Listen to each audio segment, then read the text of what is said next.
This little room here is back behind the main body of the church, the nave. So you can see we're behind the altar looking through a screen door here. And the sacristy is where the priest puts on the vestments for the service. Everything's stored in here, so there's drawers and cabinets for the vestments and like that. This chest, according to this wall sign, was built in 1799. So this is an original artifact dating back to the original period of the church. There's a secondary sacristy in here, little smaller structure. Looks like you got a pass-through, probably a little door here that they can pass stuff to someone on the other side so they don't have to walk back and forth. They can just pass it through.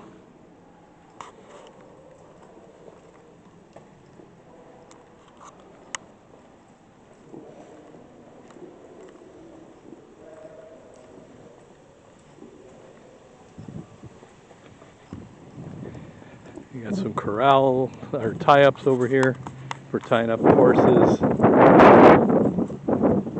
And I'm not sure what this is. I'm guessing this is probably the cemetery. Usually cemetery was built right onto the church so people could be buried in holy ground. Yeah, okay, here we go. Cemetery El Campo Santo.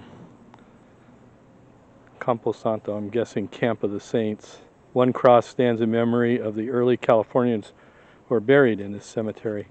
So, no markers. These folks are just put the rest in the earth, and it's probably below our feet here.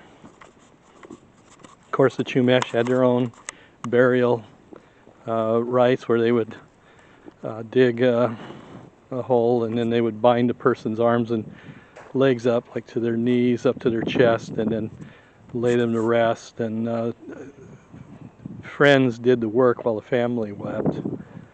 The family didn't do the work.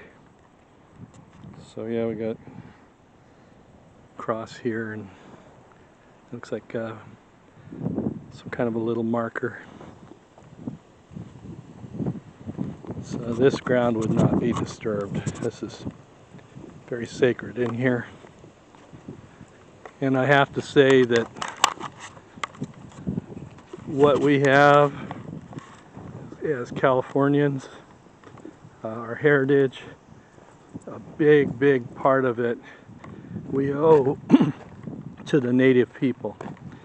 The indigenous peoples were kind and generous and welcoming, and they welcomed these people, and fortunately they're still among us, but I'm not going to sugarcoat it. They suffered pretty terribly. Disease like measles, they had no defense against, no resistance to. It was an unknown disease to them in the 1820s. There were huge outbreaks of measles that wiped out many native people. So we have tallow vats back here. This is where they would render the beef fat into tallow, and then they would pour it into sacks made of substandard cattle hides and then sew them shut, and that's how they were transported and sold. Here you've got the old piping system for the water to come down, would run down this hillside. And a big vat over there, that's probably a cistern for storing water.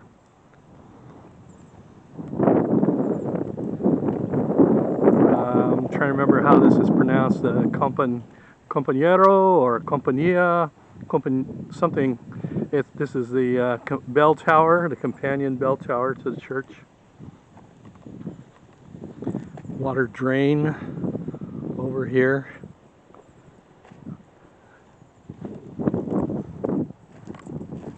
But yeah, the native people, they built this. The Spanish didn't do the work.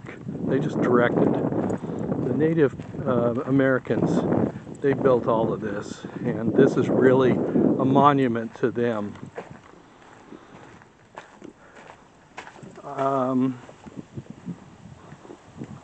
won't call it slavery in the sense of chains and manacles on your wrists and bracelets, on your wrists and your ankles, but it was slavery in a sense because they seduced them into and cajoled them and convinced them to come in and be converted, and turning them into Spanish citizens, and at the same time they're losing their identity and their heritage. It was all about colonialization, colonizing California. And well, everybody had an objective. The priests wanted to win souls for God. Okay. And the government wanted to colonize the land so that they could keep it, not lose it to the British or the Americans or the Russians who were encroaching in the waters here off the California coast. So they had to control it. And they also needed places along the coast, closer to the water, like Monterey Bay, the mission at Carmel, where their ships coming back from trading in the Philippines could tie up and refit and reprovision for the final push down to Mexico. So commerce and colonization and Christianity, all big parts of how this came to be here. Big longhorn cows over there. Look at those. In the cattle pens here.